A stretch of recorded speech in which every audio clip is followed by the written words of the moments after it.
What up, people? On this edition of Neat Unfiltered, we have an OG of the NBA, one of my dogs, one of the original ones to keep it 100, three-time NBA champion, and Miami's own, Udonis Haslem. What's up, brother? Man, I'm just glad to be here, homie. I appreciate you, seeing everything you've been doing. So, man, I'm happy you invited me on, man. It's an honor, like you said, man, a real one. You feel me? Yeah. People don't even much know, man. I was almost a Bearcat. They don't know how tight my high school coach was with Huggins, boy. Like, so that go way back. Oh yeah, we gonna get into that. We definitely gonna get into. I'm saying Frank Martin. Well, we gonna get into Frank Martin. All that issue.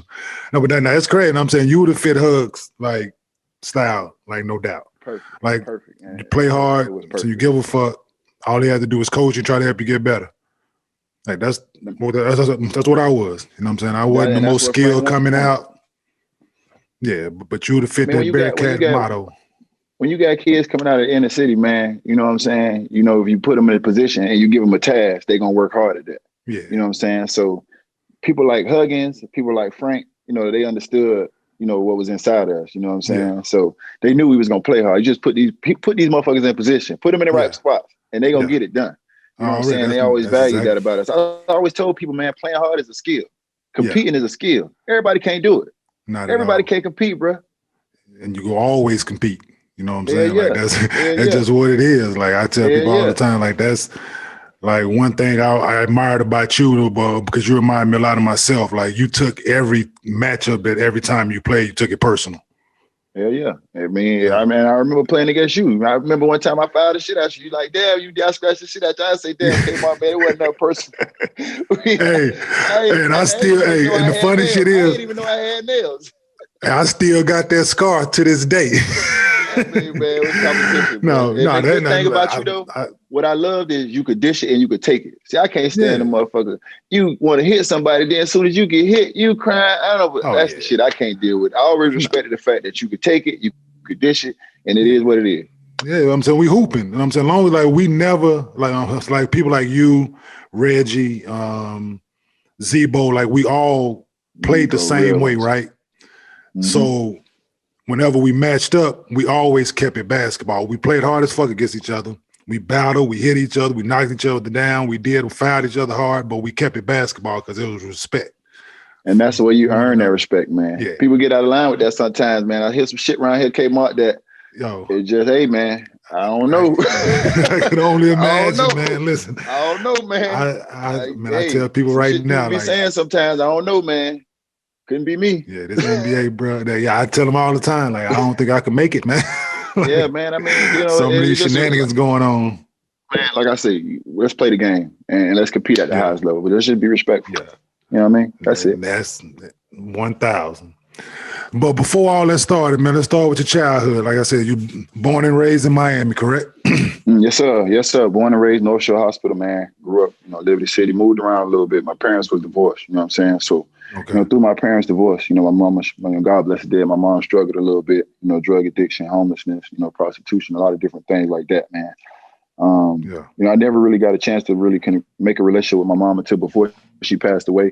And then that was when I understood my mom was the strongest person I ever met in my life. You know what I'm saying? Everything I've embodied, who I am, everything that I've accomplished is because of my mom, man. A lot of people go in them streets and they don't come back. You know what I'm saying? Yeah. So for her to be able to come back and to be able to mentor people in those situations, she was the strongest person I ever met. Wasn't drafted, obviously. Went to the University of Florida, had a great career. Wasn't drafted, man. The first time in my life that basketball didn't take me where I wanted to go. Shit, you know how basketball took us everywhere. You got to see the world in high school playing basketball. Yeah. You know what I'm saying? You were all over the world, man. I wasn't drafted. Shit was crazy. I quite didn't understand. But one thing I was able to do, man, is I was able to take a step back and just look at all the different things that I could do that I could change by myself. Yeah. A lot of people point the finger, different situations like that, man. So I took the opportunity, man. I went to Europe, man, and I stayed on American time. I was on some crazy nut shit. I slept during the day and I was up all night. And in my mind, I was just telling me like, yo, I'm going back there. I'm getting back to the States. However I got to get back there, I'm getting back to the States. Get back to the States, man, have an opportunity to try with the Heat. It's like 50 people in here, man. They keeping one. You know what I'm saying? Then we got veterans. We talking people like Brian Cardinal, Sean Marks, Tony Gonzalez is coming. There was some vets in there, man. So from the jump, Shit, I lock me in the room and see who come out this motherfucker. That's all I said. Lock us up. We gonna see who come out. Listen, that's my terminology, man. Lock us in the room together and see who the fuck come out of here. Yeah, man. It's y'all only keeping one. It's 50 in here. Yeah, you ever had? I can count. I tell motherfuckers all the time, hey man, you ever fight? You ever try to fight a grizzly bear? Shit. Nigga tell me, no. I said that's the fight you get with me. Yeah, that's it. I mean, you the same breed. Same thing. Yeah, jump on your ass hard. On your ass hard. It's gonna be. Yeah. I'm telling you, man. I tell people all the time, man. You know they had that joke about the ghost in the hotel at OKC, right? Yeah, yeah. I tell motherfucker, ghost come in my room and realize this ain't the fight he want. He gonna go somebody else. He ain't gonna come. He gonna come in my room and after about 15 minutes he gonna realize he can go somewhere else because he gonna be fighting all goddamn night trying to take me out. Wrong one, brother. I'm the wrong one. Hey, it's just instilled in us early, man. Yo, yeah, for damn sure. So let's talk about your high school joint, man. Let's go back to you said. So I did not know, but I'm glad I did my research. You and Steve Blake was teammates in high school, and y'all played for Frank Martin. Yes, sir. I was teammates with Steve Blake for a little bit. Steve was nuts. People don't know. Blake would put them paws on your ass. Like, so I missed practice. I was out for hey, so this is the way it went. I had missed practice for some, or I had surgery, whatever the case may be. And Steve and Nene got into it one day in practice. Mm-hmm. And all I hear the next day, man, Nene grabbed Steve and Steve just got to swinging on him. Like, punched Nene like 4, 5, 6 times. Yeah, that Blake with that. With all that. So he don't know. Like, people don't know that he grew up different. Blake was the only white boy in our school. We had blacks and we had Hispanics. Yeah. Steve Blake was the only white boy that went to Miami High. That's crazy. He held his own. He had to. He had to. You know what I'm saying? You coming into an environment. Every day we come to school, we going through metal detectors. Yeah. Before you hit the door, you got to go through the metal detectors. You understand? Like, there was a lot of gang situations when you talk about the Hispanic culture. It was a lot of gangs. So we went to school on Southwest First Street, technically Little Havana. So we was out of our hood. There wasn't no black people. Nah, you know. I'm talking about when you come outside, the restaurants in Spanish, you got to get you some chicken and rice or something for lunch. Yeah. Like, we went to school in Little Havana, so we wasn't in none of our hood. We wasn't in Steve. He wasn't around, his people. I wasn't around my people. We was all, you know what I'm saying. So how did y'all end up? So how did y'all end up there? I mean, Miami High was just the culture. The culture of basketball of Miami High spoke for itself. Okay. You know what I'm saying? People talk about the Heat coaching, man. I tell people it's easy for me to embody the Heat culture because I've been a part of a coaching, man. We talk about Miami High. I mean, we got the most state championships in the state of Florida. You know what I'm saying? The great late Shaky Rodriguez, you know what I'm saying, who was the mentor of Frank Martin, is the winningest coach in Miami in the state of Florida. You know what I'm saying? So the history been going on forever. You know what I mean? Hey, Andre Johnson, man, greatest Houston Texan, in my opinion. Yeah, Miami High Stingaree. He played basketball with us. You know what I'm saying? So the list go on and on, man. So was he on the 98 team that got they took y'all title, right? Because of okay, I'm saying go with this shit. I did my research. So this is the thing. Hey, I'm saying this is the shit that I listened. Ain't nobody nothing told me that I'm saying I looked you up, bro. Like, I asked you to come on this show, so I did my homework. You want me to shoot it to you straight? Like, no, I know what it was. I'm saying I know what it was. But the situations that occur when you trying to get out of an inner city situation. Yeah. You go to the school that's gonna put you in the best situation to get out of it. Yeah. And I use my grandmother's address, which was a legit address. It was my grandmother's house. People don't understand. I used to get off the bus stop at night and have to run home to my grandma's house so I ain't get robbed. So understand the sacrifices that was made, bro. Like, you know what I'm saying? I just get dropped off at 8:30, 9 o'clock at night. As soon as I get off the bus stop, as soon as I get off the bus, boy, I'm gone. Yeah, I'm with you. So I didn't go to school in my district neither, bro. Like, I know what it was. Like, I didn't go to school in my district. Like, I was fortunate enough that we found a loophole that we could do an M&M transfer. Like, it was minority to majority. Somebody found a loophole. I didn't know nothing about that. I was already enrolled. You know, we had to go through that too, the majority, minority. Then you got I know about it all, bro. Programs and all that. So we did it. I did it. It's bullshit that it's bullshit that the newspaper, some investigative motherfucker in Miami, know that y'all winning and y'all playing well and this, so they gonna fucking be nosy and start doing some bullshit. That's bullshit, bro. But I'm gonna keep it A1 with you, man. It wasn't a problem until the white boy came. It wasn't a problem until Steve came. Oh. It wasn't a problem until Steve came. Okay, that's when it became a problem. When the problem to the white boy came. Enough said. And that's how they look at it. Yeah, that's how they looked at it. Yeah. Steve, to us, Steve was one of us. Of course. To them, oh, hell no, they done took one of us now. Oh, no, this shit got to stop. And they don't even know. Steve came to play with us every summer, bro. And Frank used to literally kick his ass out and say, no, you can't come here. You can't come here. That's crazy. And he kept coming back. And that's good. And eventually you can't deny the motherfucker's talented. You feel me? And that mentality helped him out, and that mentality helped him get to the league. You know what I'm saying? So So I mean, I'd do it all. I would do it the same way, man, because it made you who you are. Yeah, exactly. You learned a lot from. You showed you a lot. You learned a lot on the floor and off the floor. What shit was about. So it showed you what to look out for. I'm saying, look out for the bullshit, man, because it's gonna come. Yeah. Just. Like I said, then you go to U of F. Issue to the white boy. So why? So U of F was like just now becoming that. You know what I'm saying, when you was coming out of high school, right? So did you ever? So you mentioned Cincinnati. What about Miami? I'm saying, did you consider staying home and playing? Yeah, I had to get up out of there. No, I had to get out of there. I wouldn't have made it. I wouldn't have made it, Kmart. I already know me. Yeah. I know my homeboys. I know my situation. I know the vibe. It wouldn't have made it. Nah, and that's just me being self-aware at a young age. Bro. You ain't gotta tell me. You know what I'm saying? If I want to give myself a legit shot, if I really wanted to give myself a shot, I had to get up out of there. Man, I graduated high school, UD. I was in Cincinnati 2 weeks. Listen, 2 weeks after I graduated high school, I was in Cincinnati, bro. I went back to Dallas. I went back to Dallas one time in 4 years, man. Man, Billy showed up in my high school, man, and told me one time, he said, man, you can't even get in school with these grades. Oh. and I picked it up and I finished well and I got in, but hey, man, I just knew, like, for me, I needed to get out of Miami. I was one of those kids, man. That one day it could have been the wrong day and shit. I could have fucked it up. You know what I'm saying? Yeah, hanging out, doing this, doing that in the wrong situation, man. Like, you know what I'm saying? I wasn't in the streets per se. My homeboys was, but I wasn't in the streets, but you round it. You feel me? And it could be one day.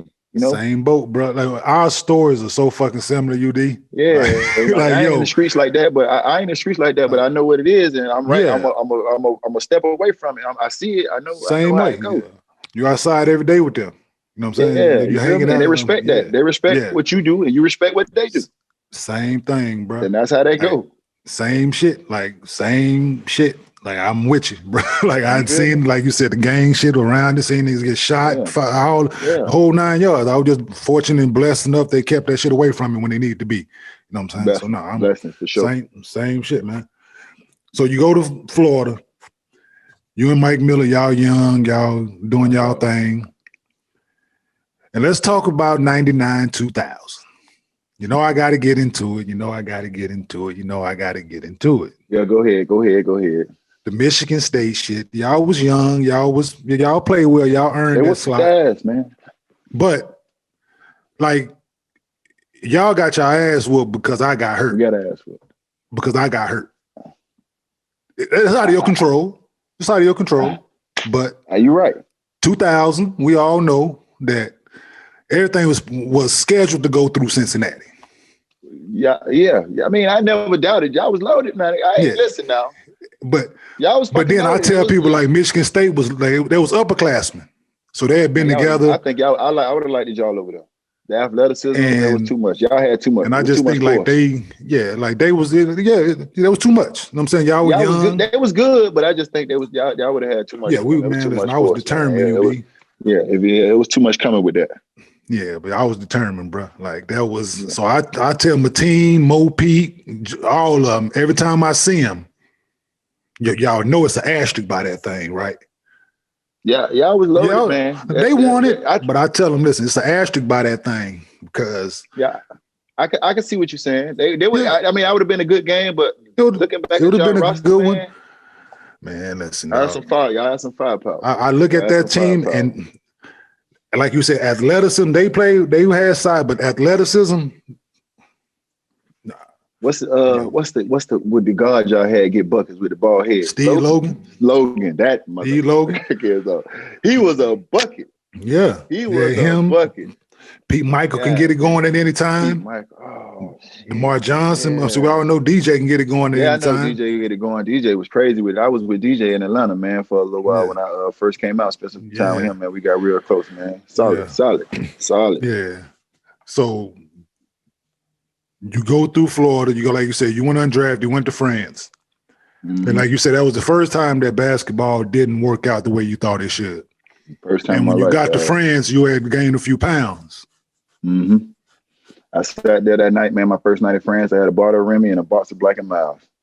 I smoked my blacks, and I drank my Remy, and I said, "That's it. That's the only night I'm gonna feel sorry for myself." I gave myself one night pity party, bro, and I got to it. I stopped eating pork, changed my eating habits, man. I just said, man, I ain't gonna point no fingers, man. What can I do? I looked in the mirror. Yeah, it's fat. You got to cut this. You got to lose weight, man. So you thought that was part of the reason that you didn't make the Hawks team because of your weight? I mean, but shit, I had a game down there, but understanding that I was only 6'7", 6'8", you know what I'm saying? I felt like I needed to be able to do a lot of different things on the floor, guard multiple positions, have a fucking insane, crazy motor, you know what I'm saying? Chase rebounds like a maniac, you know what I'm saying? Somewhat similar to what Rodman was able to do. You know what I'm saying? And, you know, when I got into the Miami Heat situation, man, I wanted to be a guy that said I could guard, I could rebound. I already know everybody in this motherfucker want to shoot. Like everybody want to shoot a shot. So I sat down with Coach Keith Askins, man, who was somebody who played for the Heat his whole career. I said, man, tell me what I got to do. Yeah. He said, rebound and defend. I say less. That's it. You ain't got to tell me no more. One day in practice, man, we going at it. Shot go up, boom. Ball hit the basket, rebound, take off the ball, long rebound, shit, roll a half court. I take off after the motherfucker, get it. Everybody standing there looking. Yeah. I grab the rebound, Rouse blow the whistle and look at me like I done did something wrong. So now, you know, at this time, it's the great Pat Riley. It took me about a year and a half before I even spoke to Pat, bro, just so you know. So I'm like, damn, I done fucked something up. He said, why you ain't stopped? So I ain't hear no whistle. Literally, that day, he called me in his office, and the next day I was on the team. That's what's up. Something like that. Something that small, bro. You know what I'm saying? You never know when they watching. You never know when they watching, man. I tell people that shit all the time. You never know when they watching, bro. I was just the one was the one that didn't stop. Visit greygoose.com, and in one click, you can have a Grey Goose Holiday Punch cocktail kit delivered to your door. The Grey Goose Holiday Punch cocktail kit comes with everything you will need to make a holiday punch. Grey Goose vodka, pomegranate juice, sweetened black tea, martini and Rossi Prosecco, and garnishes. Sip responsibly. Imported by Grey Goose Importing Company, Coral Gables, Florida. Vodka, 40% alcohol by volume, distilled from French wheat. Yeah. And from that loose ball of that situation, played your entire career in Miami for one organization, bro. That's deep. Like not too many of us can say that. No, I know it definitely ain't been easy because you had some opportunities to go get more money, to go do other things, and you stayed true to the person that gave you the opportunity. Yeah. You know what I'm saying? And that says a lot about your character, bro. Yeah, the loyalty is big, man. Loyalty is big for me, man. And it must not just the loyalty to the Heat, but the loyalty to the city, man. Yeah, of course. I always wanted to be able to, you know what I'm saying, impact the city. That's something that go beyond the game of basketball, man. So I look at where I'm at now, man, and I don't even get excited about basketball like I used to. I still love it. It's still a passion, but I invest in the other players. I invest in those guys. So if those guys are successful, then I'm okay with that. But my true passion right now is like business. Like, man, I get excited. Excited to have business calls. I get excited to have business conversations.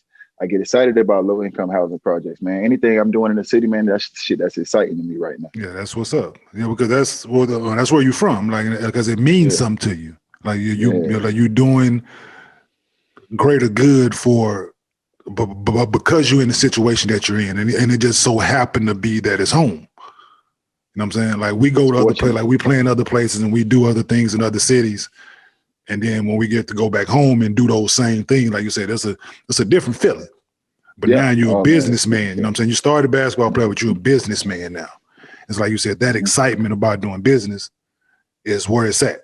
And you get the same excitement about tutoring those guys and being that vet. Like being that vet that guys can lean on and guys can come to. Because you didn't see everything down there, bro. Like, man, how many different teammates you've had since you've been there? Like, just imagine, man. Like, and every one of them that come through here, man, I give them everything I can, bro, because I understand, you know what I'm saying? A lot of times, you know, all of them are African Americans, but you know what I'm saying? A lot of them are African Americans. Yeah. A lot of them do come from adverse circumstances, man. Then you throw a lot of money in their face, you know what I'm saying? And then you talk about OGs, man. A lot of them, we had OGs. Boy, these young fellas ain't got none. None. Boy, we had OGs, boy. Yeah. They ain't got none. I don't know what my rookie year. I don't know what the disconnect is out here with these OGs, you know what I'm saying? And not just the OGs in the locker room, but the OGs on the streets, OGs everywhere. We had OGs everywhere. Like, they was out here. Because it's the money aspect. I'm saying, like niggas say, like, man, they look up to these young niggas now because they get more money than they was getting. So the OGs, they respect them in a way that it should be reversed. Yeah, man. I don't give a damn. Like, just take our situation in the league. Like I'm pretty sure no matter where you go, you run across somebody who you played with or came to training camp, MOG, big homie. Yeah. It's always those terms. Yeah. Karan Butler, my OG. Because of how you were. Karan Butler, my OG. I came into the Heat. Yeah. Karan Butler was here 1 year when I came here. I came in Karan's second year, and Karan was my OG. And like, you know what I'm saying? Yeah. So like, and it's always gonna be that. It's always gonna be that respect. Yeah. Like, that's my OG. He took me and on I call his Melo, like, people. Yeah. Yeah, I'm saying, I call Melo my youngin'. I'm like, yo, that's my youngin'. Melo told me, I'm gonna be 30, 40 years old, and you still gonna be calling me youngin'. Yeah, you my youngin'. I'm saying, big homie. You know what I'm saying? So it's just that kind of relationship with people. Yeah. Yeah, you know, and every time I talk to all the homies, man, like I said, man, I look up to everybody. Like, I talk to Trick, Ross, all them boys, man. Yeah. We all on the same level. We've all accomplished a lot of things. Yeah. I address them boys as big homie. Because when I was growing up, their music was inspiring me. I was listening to y'all. Yeah, like I was listening to Ross, I was listening to Trick. Like, so now we hang out and we kick it, but it's always, what's good, big homie? Yeah, you feel me? Like, it's just a respect thing, and I ain't bowing down to no nigga, but that's just a respect thing to understand. Yeah. Like, yo, you know what I'm saying? Respect to what y'all was doing, man, because there was times where I needed y'all to get where I was trying to go. However y'all helped me, whether it was music, whether it was watching you do business, whatever it was. Something. You took bits and pieces from everybody that you didn't cross paths with, man. Don't nobody want to pay homage no more, man, out here, man. Yeah. It's crazy. Yeah, that's what it's. Yeah, because dudes, it's pride and it's like got too much of. Like, I ain't afraid of, like, dude, I respect you, or I look up. Like, I'm saying, like, I ain't afraid to tell a dude that. You know what I'm saying? Like, yeah. Like, and for you, and when I played against you, and I always tell you that, like, with certain people that when you play against, you know, you got to bring your hard hat. You got to bring your hard hat. You're gonna get embarrassed. Every night. You know what I'm saying? You're going to get embarrassed. There's certain people that you know what I'm saying? And I say that out of ultimate respect, but I knew when I played you, I better not be fucking around. Yeah, and likewise, you know what I'm saying? Yeah, you know what I'm saying? And likewise, I had to bring it. Yeah, I ain't bowing down to you, and you ain't bowing down to me, but I respect what you do, and you respect what I do, so I know when I step on the floor with you, I can't be bullshit. Yeah. The man going to dunk on my ass, he going to knock me down. I gotta be, you know what I'm saying? No, God, same way. Yeah, we, like I said, man, we got some of the same shit, man. Come from the same communities, come from the same upbringing. Yeah. So, after the lockout year, right? When I went to China, I had the opportunity to come join y'all. I remember that. Yeah. And it was a couple things. I asked Spoelstra, like, about me playing 25 minutes a night. He told me he couldn't promise me that. I was like, damn. Like, but I could help. But I'm like, but they got other guys. Like no, I'm saying they got other guys. But at the time, I'm like, fuck, man, I'm still, I can get it still. Like, I'm still. And then the fact that the reason I signed with the Clippers and not you guys was, like, my kids was living in LA at the time. So that always do it. Being gone and me, like, having them the opportunity to come to every game that we played, and me being able to see them and go to games, and you know what I'm saying. But it was like, damn, do I do this? Because Miami laid it out. You know what I'm saying? I remember talking to you about it. I think we conversated about it. Yeah. Talked about it. So I had the decision to make. We envisioned the opportunity to be able to play together. We envisioned how that would work. You know what I'm saying? And I had the opportunity, man. And then I'm saying I skipped on it, and it was like, damn. And then y'all go win it, and then win it. I'm like, damn, I could have been that. And then Bird get a ring. I'm like, damn. Yeah.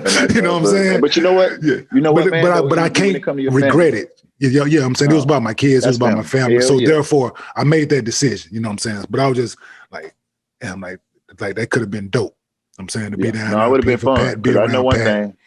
We'd have towed some shit up down there in that paint. Listen, hey man, boy. We'd have towed some shit up down there. They would have came in there and listen, all sprays. Ain't nobody coming to the basket. Hey, yeah, not at all. Sprays. You know? Yeah. Every rebound. We had some dogs. So let me fun, man. So I know I'm hopping around, bro, but I want to talk about Pat Riley's impact. Yes, sir. On your career, on Miami, on the organization. Like, he coaches real, man. He coaches real. You know what I'm saying? He coaches real. I tell people all the time, you could take a Heat coach outside of the Heat locker room and you could apply it to other aspects in life and still be successful. You know what I'm saying? That's the thing that I love about Heat culture. You know what I'm saying? Things that people don't necessarily focus on nowadays. Accountability. You're going to hold your ass accountable here, boy. Yeah. You ain't going to be able to blame it on somebody else. Yeah, that's what's up. I'm going to hold your ass accountable. You ain't going to, ain't no. You. Yeah. You know what I'm saying? It's a sacrifice. Yeah, you're going to sacrifice too. Even our best players sacrifice here, bro. That ain't everywhere. You know, everywhere it's all about sacrifice until the motherfucker asks you to sacrifice. Then it's like, whoa, hold on now. He the one supposed to be sacrificing, not me. Yeah, it's supposed to be him, not me. Like, so all that here, hard work. Yeah, your ass don't work hard, boy. You better not let my 40-year-old ass outwork you. You better not.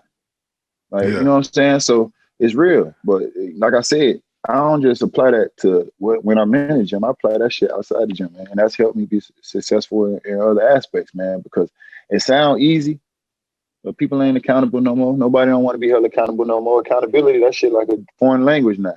You know what I'm saying? Hard work, it's only when you're convenient to work hard. Man, hard work ain't supposed to be convenient. Like, you know what I'm saying? It's easy to point the finger. Yeah, if it was convenient to work hard, then everybody would do it. You know what I'm saying? Yeah. So all that stuff that, you know, we apply, all that stuff that rouse and embody, you know what I'm saying?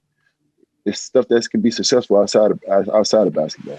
And that's not to talk about just the great basketball mind and the respect that he has. I think Rouse's greatest attribute is that he talk that talk, man. He talk that talk, man. He get you to run through a brick wall with it. Yeah, he run. You know, I mean, I'm real with it, and that was one of the opportunities that I'm saying when I speak about me not joining, like that's one of the things, you know what I'm saying, me being able to be around Pat. I think it could have went a lot further than just my playing career. You know what I'm saying? You would have been a Pat Riley guy for sure. Yeah, for sure. And I sensed that when I sat down with him. You know what I'm saying? I sensed that. Yeah, he would have loved you. I sensed that. So he would have loved you. Man, it was. But then I would have had to ask me about doing that damn easy run. Like that would have been like. Hey man, listen. You know what? Like fuck that drill, bro. Like, I hate that shit, bro. Man, I hate it. But when you finish it, you feel like you accomplished something. UD, listen, man. Fuck. I'm with drill. You. I feel like the shit don't got nothing to do with basketball. It ain't got a goddamn thing to do with basketball. They just want to break your ass. That's all. But I know you. You ain't gonna let them break you. Oh no, I did it. So I did it earlier. I'm saying like, and it was I was coming off an injury, so and I wasn't 100% when the first time I did it. Yo, it's some bullshit. Yeah, so all it is just trying to break a motherfucker. And just when I get stubborn and get mad, I'm just like, you ain't gonna do that to me. So how many people you see it break? Like, oh shit, boy! Christian Laettner still laying on the ground. Christian Laettner still laying on the ground. Boy, hey, listen, Lake, man, I ain't never seen nobody go out like that. Christian Laettner hit the line and went down and said his back. Yeah. Man, Lake was out the whole season from the conditioning drill and preseason. Yo, Lake was out the whole season from the conditioning drill and preseason. How the hell you do that? Yo, I see Bino, you know Bano. Yeah. Bano's a great guy. I love Bano. Conditioning test got his ass one time. Boy, yeah. I done seen it break him down. You had a lot of teammates, because you had a lot of teammates, bro. Yeah, no, we had a lot of them. Some of them I can't remember, boy, but we too many. Yeah, and I can only imagine now. But the historic ones, like you said, Christian Laettner still laying on the ground right now. Man, Lake still on the ground, bro. I ain't never seen. Yeah. He said it was his back, but his whole body locked up. Yeah, I bet it did. If you ain't listening, you ain't mentally prepared. Lake was old too. Lake was around. Shit, he might be older than I am now. Then. Yeah, if you ain't mentally prepared for that, bro, listen. It's all. Nah, that's one of the single. I tell people to this day, that's one of the single hardest things that I did as a pro. Yeah, I hate that shit. I hate it. Yeah, but we ain't had to do it this year because it was a short summer, quick summer, boy. But yes, sir. Y'all still, so that's still part of it. Hell yeah. Oh wow. In 2000, ooh, in 20, ooh, I feel I did it last year. I ain't do it this time. I did it last year. So yeah, but you got to work your ass off to get prepared for that. Like at this stage, bro, I can't get out of shape because ain't no preparing for that for me. Oh yeah, I just got to stay in it. If I fuck around and slip and try to get in shape for that, I'm gonna hurt myself. Either getting in shape for it, or I'm gonna hurt myself when I take it. I'm with you. All right, 1,000. And I'll be laying next to Lake ass. So they go. We laying right next to Lake. They gonna roll both our ass off the court. Well, fucking chalk outline. Let's go get a chalk outline. That's what. No, listen. Let me tell you something. Hey, no, Sean Lampley. All bullshit aside, Sean Lampley cramped up. Rouse rolled his ass over to the side, and we kept running. Yeah. Whole body cramp. I'm talking about his whole body cramped up. Rouse rolled that motherfucker to the side like a sack of potatoes, and we kept running. Yeah. So I be telling my son about it. I'm like, nigga, you need to get in shape, brother. You got to get in shape. I'm like, why don't you go do this? I told him what it was, how long he had to do it for me. He looked at me like I was crazy. Man, listen, I'll tell you something, man. It's a splitting image of you when I watch him out there, man. Splitting image. I see it, man. That was everything, man. He's not as tall as you, though, right? He's a little shorter than you. Yeah, he's 6'7". Like, yeah. Yeah, but man, damn, boy, that apple ain't far from the tree, homie. And he shoot that thing. Apple ain't far from the tree. Hey, he shoot that thing, UD. That's what he need. He shoot that thing. He got everything else. Man, I tell you right now, the way we play, man, we got motherfuckers at the hash letting it fly. Yeah. Like we got them boys letting it fly from the hash now. So man, hell yeah, that's where it's at, man. You gotta have that Gatling gun now. Like, y'all got a couple. I'm saying you got a sniper that play for y'all right now. Duncan, the best shooter I ever seen, bro. People tell me. I mean, listen, I done been with the greatest ones. I done been around Ray Allen. Yeah, you seen it. Miller. Yeah, I done been with Mike Miller. I done been with James Jones. Yeah, I done been with Rashard Lewis. I done been with some people that I don't want. I done been with Daquan Cook. I've been with some people that have won 3-point competition. But the thing that make Duncan the best shooter is the way he get his shot. He get his shot off multiple different ways, multiple different ways. Off the dribble, off the handoff, step back, side step. I mean, goddamn, man, I ain't never seen nobody don't stop moving throughout the whole game and always go undrafted, pull the trigger and go undrafted. Well, you know those so-called experts. Yes, this shit is crazy, man. The so-called this boy is an assassin, man. Like when I watch him play, I'm like, yo, this shit is impressive. And he launching that shit 6'8". You could barely get a hand up, but you're gonna foul him. Yeah, I'm with it. Like he lost the 3-point competition last year because his ass was nervous. But I don't think I can't see no better shooter right now in this league. I'm with you. Hey, listen, respect to him. So, and I know they leaning on you. And that's the utmost respect to Ray and Mike and all. Yeah, no, you've been there. You've seen it. They paved the way for him. Yeah, you seen it in practice. You seen them dudes working. Yeah, he done took a combination of all of them and put that shit in the pot. Yeah. You seen them dudes working daily. You know what I'm saying? You seen the work they put in, and you seen the work that this young boy putting in. And for you to have that statement, he worked hard. He deserved it. He worked his ass off, man. We got workers here, man. People say how we made it to the finals last year, man, because we got workers. You know what I'm saying? They want to say, oh, they wasn't as talented. They wasn't the best team in the East. We was the hardest working team. Oh, well. Yeah, we was the hardest working team in the East. We got hard work beat talent every day, man. Every day. 7 days a week and twice on Sunday, man. I'm talking about. What I'm saying? We worked our ass off. Then we ran into a team that worked hard, and they had a little more talent at the time, man. But at the end of the day, man, we work our ass off here. Yeah. And that's, and that, you can tell from Jimmy to Bam's development that he's put into it, the Kendrick Nunn kid. You know what I'm saying? He came just make a name for himself. Dragic, that's been around and don't take no shit. He tough as they come. Dragic tough as hell, man. Dragic knock his teeth out and keep playing. I say Dragic. Yeah. I say Dragic, man, you got to put that shit in, man. He a tough motherfucker, man. I love our team. I love everybody, man. Avery Bradley was a great addition for us, man. He fit right in the kennel. In the kennel. You know what I mean? Yeah. So how much longer you think you're going to do this, bro?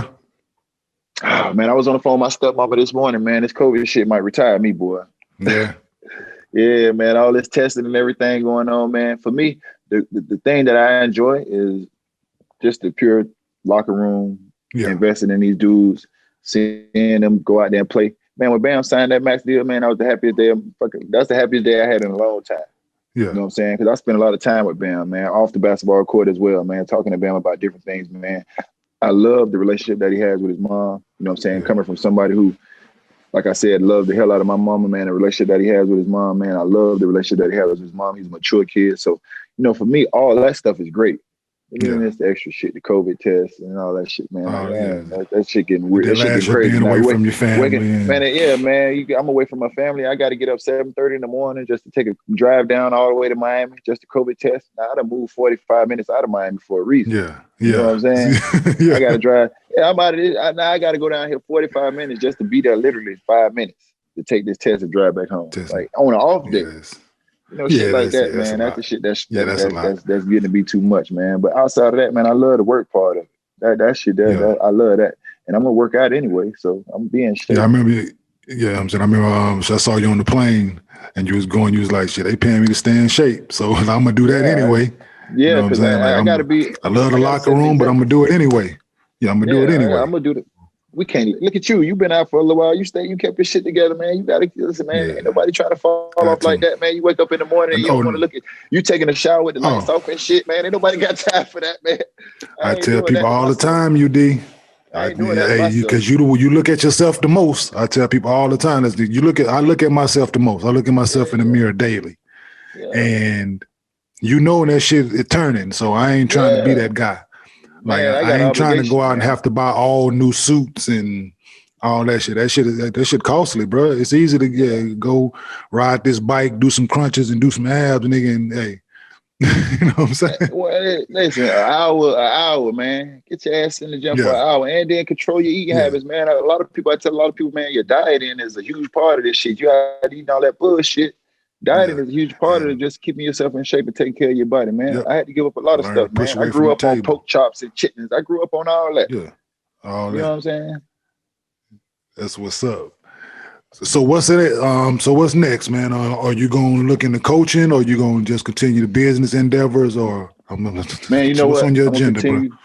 You know what, man? For me, business is very, very important. Yeah. You know, business is very important. I think I made my mark on the basketball court, and I've made my impact in the AAA arena. So I think my impact on the city is the most important thing to me right now, and in the next phase for me. You know what I'm saying? That's something that's gonna last 20 years when I'm gone from here. You know what I'm saying? These low income housing projects is something that I'm really excited about, man. With gentrification.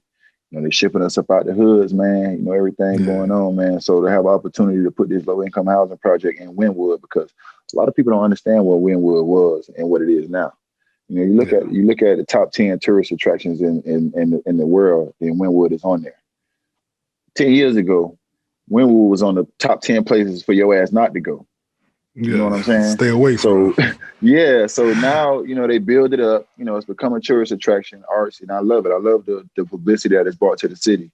But there were people that was in that area that now are being moved away from that area because of everything that's going on. So for us to have the opportunity to put that project in Wynwood, we're going to keep some of them people there. That's what's up, bro. Man, we'll keep doing everything positive you're doing, man, for your community. Keep grinding, man. Always staying a buck. Man, it was a pleasure having you on, my dude. Appreciate you having me, man. You and Pose, man, when y'all boys called and asked me to be on y'all podcast, man, I don't need to talk to my business manager. I don't need to talk to my PR people. Personally, y'all boys, y'all already know I was in there. Like, I don't go appreciate it, brother. You know what I'm saying? We go way back, brother. Yeah, man. We go way back, man. It's always solid, always love, brother. I appreciate you, homie. Always love my brother. And stay up, stay safe out here, man. If I can ever do anything for your son, man, if he come across Florida, he in the city of my path, man, then send him my way. You know that. You know that, bro. We can get in the weight room, we can get in the gym, whatever. If he ever around this way, let him know. It takes a village, man. It takes a village, bro. For sure, homie. Talking about yes, love, man. All right, brother. Love, homie. Yes, sir. Y'all be easy.